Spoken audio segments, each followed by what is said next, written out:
Docteur, j'en peux plus, je dors plus de la nuit. Je vois, vous faites encore des cauchemars de Xavi, monsieur Chronique. À chaque fois je le vois là, avec sa coupe au gel là, j'en peux plus, j'en peux plus. Allons, essayez de relativiser, essayez de voir le positif un petit peu. Mais y'a plus de positif, y'a plus de bonheur à chaque fois que le Barça met un but. On sait très bien qu'on va encaisser juste derrière. On n'en peut plus, on en peut... Excusez-moi, docteur. Allô?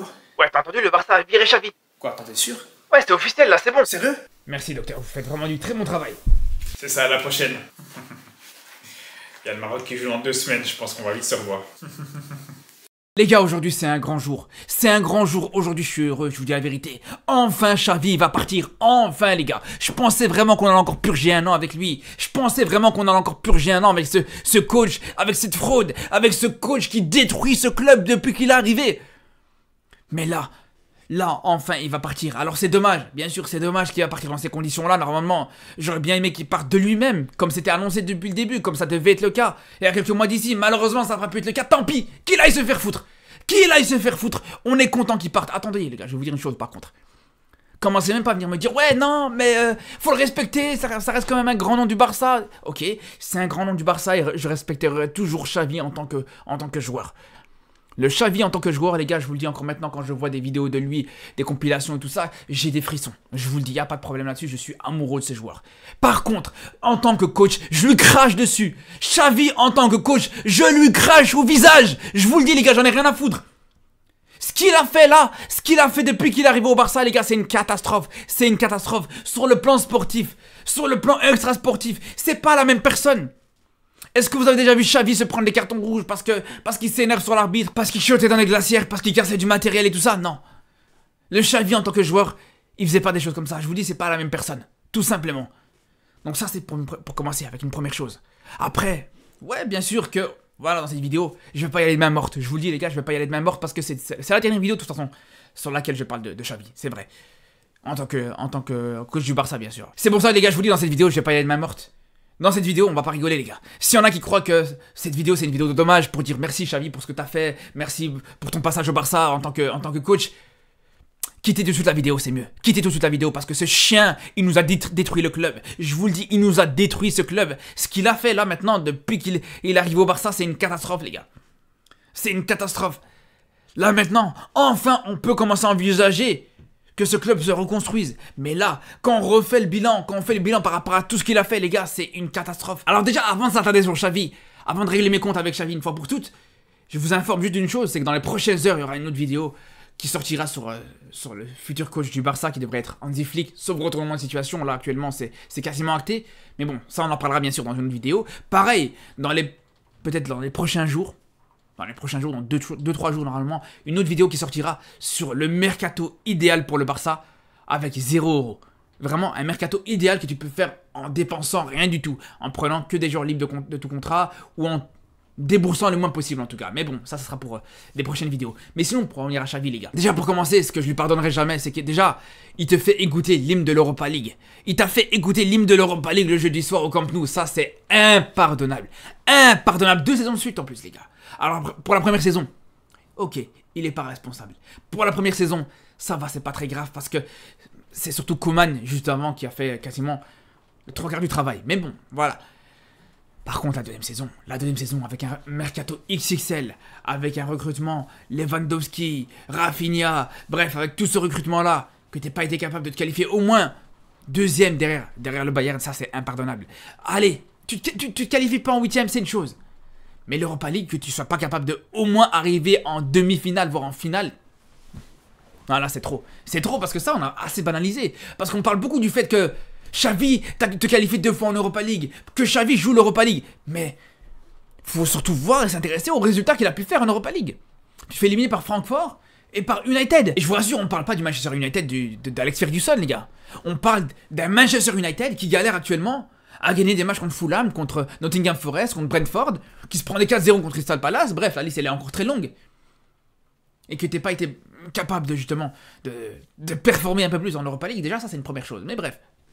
Allez, pas grave, c'est pas grave. On a tous dit à ce moment-là, voilà, il mérite quand même une dernière chance. Voilà, il gagne quand même une Liga la saison passée.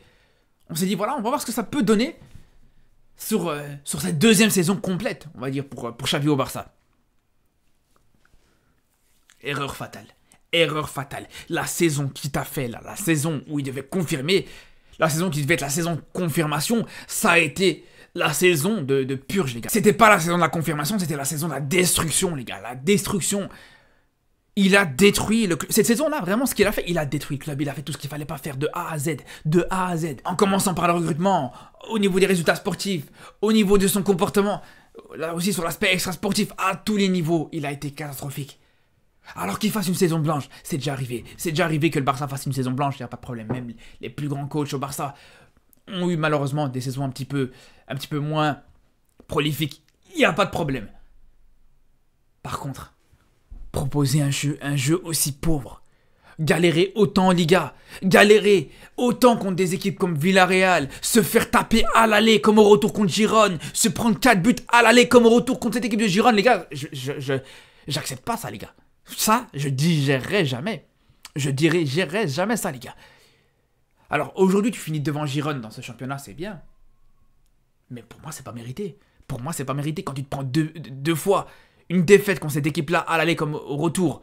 Tu prends 4 buts à l'aller comme au retour.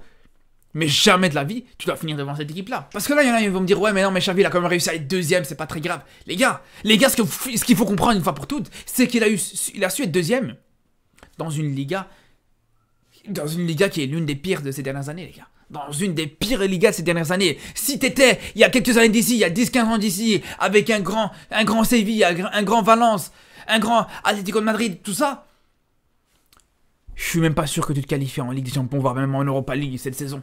Je suis même pas sûr. Je suis même pas sûr que tu finis dans le top 3, dans le top 4. C'est la seule raison pour laquelle il a pu finir deuxième. Mais bon, allez, encore une fois là aussi, tu finis deuxième, c'est pas dramatique. Finir deuxième derrière le Real, c'est pas dramatique complètement. Par contre, les gars, je vous dis là où j'ai du mal à digérer. Ce que je pourrais jamais accepter, c'est qu'il ait été capable de perdre 3 classicos en une saison. 3 classicos en une saison. Vous imaginez, les gars, ou pas? Vous imaginez? Et que en plus de ça, sur 2 de ces 3 classicos-là, il menait au score, les gars. Il menait au score, il avait le match en main. Et sur les 2 classicos-là, sur 3, il a fini par les perdre. Et ça, je vous dis, je m'en remets pas. Parce que là, c'est le problème général de Xavi. C'est que le mec avait pas son équipe en main. Il avait pas la capacité à pouvoir gérer son équipe, à pouvoir gérer un score. Et ça, c'est impardonnable. Et bien sûr, on a oublié de repenser au match contre le PSG. On a oublié de repenser à plusieurs matchs comme ça. Contre Girone, je vous parlais du match contre Girone. Pareil, le match retour contre Girone où il menait au score plusieurs fois, où il a fini par perdre ce match. Et ça, c'était inacceptable. C'était vraiment scandaleux. Le fait que tu saches, à chaque fois que le Barça ouvre le score, tu savais très bien qu'il fallait pas te réjouir. Tu savais très bien que ça ne va à rien de célébrer le but parce que tu savais que derrière, l'équipe adverse allait revenir, les gars. L'équipe adverse allait revenir. Je vous disais, les gars, on commençait à devenir aigris quand on regardait les matchs du Barça. Soit parce que tu perdais des matchs, soit parce que tu t'ouvrais des scores. T'ouvrais des scores et que tu savais très bien que juste derrière, voilà, l'équipe adverse allait revenir. Après, on va me dire, non, c'est pas de sa faute, c'est de la faute des joueurs qui sont sur le terrain. Mais je vous dis, les gars, c'est de sa faute à lui. Quand on voit des fois le choix de certains joueurs à qui il fait confiance, des joueurs à qui il apporte plus de crédibilité, qu'il apporte plus de légitimité qu'à d'autres, c'est incompréhensible. C'est incompréhensible. Quand on voit João Félix, qui a plus du tout sa chance en fin de saison, alors que globalement, il te fait une saison plus que correcte. Quand on voit Yamal, que depuis le début de la saison, il décevait jamais, mais que même lui, il a eu du mal à ce que Xavi lui fasse confiance une fois pour toutes. Quand on voit Lewandowski, le totem d'immunité qu'il peut avoir avec Xavi, ça, je vous dis, c'est pas normal. C'est pas normal du tout, les gars. Il y a ça, et au-delà du choix des joueurs qu'il met sur le terrain, moi, il y a quelque chose que je pardonnerai jamais à Xavi, c'est quand je vois certains joueurs qui te reproduisent à chaque fois la même erreur. C'est ce qu'on dit généralement quand un joueur te fait une erreur, c'est la faute du joueur. Mais si le joueur refait à chaque fois la même erreur, c'est qu'au final, c'est la faute du coach. Parce que ça veut dire soit que le coach n'a pas été capable de corriger les erreurs de son joueur, ce qui en soi, c'est son travail. Le coach, au bout d'un moment, il est là pour ça. Ou alors, la deuxième chose, c'est que le coach n'a pas été capable de sortir un joueur qui commet des erreurs qui peuvent être fatales pour l'équipe. Je prends par exemple la situation de Cancelo.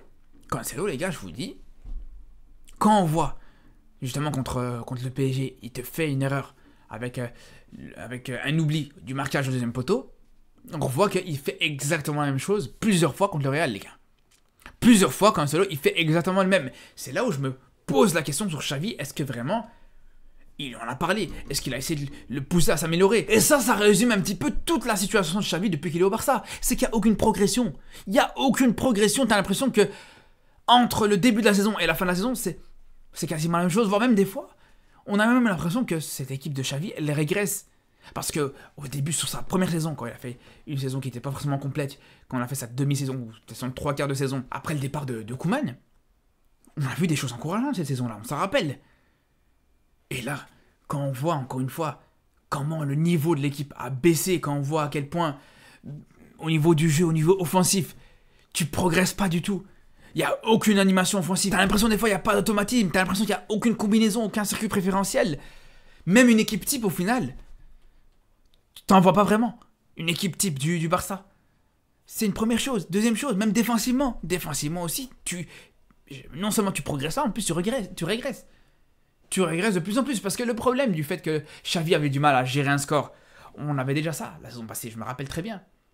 Mais là, c'est la même chose en 10 fois pire. Après là, les gars, je vous parle de l'aspect sportif. Mais je vous le dis, les gars, il n'y a pas que ça. Il n'y a pas que l'aspect sportif. Si seulement c'était que ça, on aurait dit, allez, d'accord, pourquoi pas. Mais je vous ai parlé de l'aspect extra-sportif. Le mec, il nous affiche, le mec, il se ridiculise, il ridiculise le club avec lui. Quand il n'est pas capable de gérer ses émotions, quand le mec, on dirait juste un streamer qui réacte au match plutôt qu'un entraîneur, c'est qu'il y a un problème, les gars, je suis désolé. Les réactions de chioter dans les meubles qui sont à côté de toi, sur les chaises, sur les glacières, sur tout ça. Ça, laisse ça aux streamers qui vont réacter au match. Laisse ça à nous à la limite. Mais toi, contente-toi de coacher ton équipe. Parce que l'image qu'il a pu donner au Barça cette saison, par rapport à ça, c'est scandaleux. C'est scandaleux, les gars. Aujourd'hui, le Barça est ridicule à cause de lui. Et c'est même pas le pire. Encore une fois, voilà. Il y a aussi quelque chose que Xavi a du mal, dans lequel Xavi a du mal plutôt. C'est le mercato, les gars. C'est le mercato. Et des idées de recrutement que je comprends pas, qu'aujourd'hui personne ne comprend. Il va te recruter un Oriol Romeu. Encore aujourd'hui, c'est une énigme. Le monde entier, la planète entière, tous les supporters du Barça savaient que ce joueur allait rien apporter, que ce joueur, que c'était même un scandale de le recruter. On savait très bien qu'il allait rien apporter. On s'est renseigné un minimum sur lui pour ceux qui ne le connaissaient pas. Et ceux qui le connaissaient savaient déjà que, voilà, c'était très limité. Et Xavi était persuadé que ça allait être le joueur qu'il te fallait. Il était persuadé que c'était le joueur qu'il fallait au club. Et même sur le début de saison, quand on voyait que c'était limité, quand on voyait que c'était compliqué, malgré ça, il continuait à lui faire confiance. Il a fallu très longtemps avant de comprendre qu'une fois pour toutes que Romeu, c'était pas lui qui allait te faire ramener une Ligue des Champions. Au bout d'un moment, on a bien compris ça rapidement. Mais Xavi lui a fallu du temps avant de comprendre ça. Le cas Victor Roque, par exemple aussi, ça aussi c'est un petit peu emblématique. Dites-vous les gars par rapport à Victor Roque, c'est pas un cas qui est anodin les gars. Dites-vous pour ceux qui savent pas, le Barça s'est vraiment mis dans une situation très compliquée pour recruter Victor Roque déjà. Ils se sont mis dans une situation très compliquée. Déjà, là, le prix, bon, c'est pas un prix énorme, même si pour le Barça aujourd'hui, tout est énorme en termes d'aspect financier, mais le prix, il a coûté 30 millions sans les bonus. On va revenir sur les bonus plus tard. Il a coûté 30 millions. Le Barça a dû faire un plan d'étalement, a dû étaler, je crois, sur du 5 millions par mois ou 6 millions par mois à payer à son club pour pouvoir le recruter. Et juste derrière, tu as encore 30 millions en plus pour les bonus. Et ce qui est marrant d'ailleurs par rapport aux bonus, ce qui est marrant, et c'est là où vraiment on se rend compte à quel point Xavi a détruit le club du début à la fin. Écoutez bien ce que je vais vous dire les gars.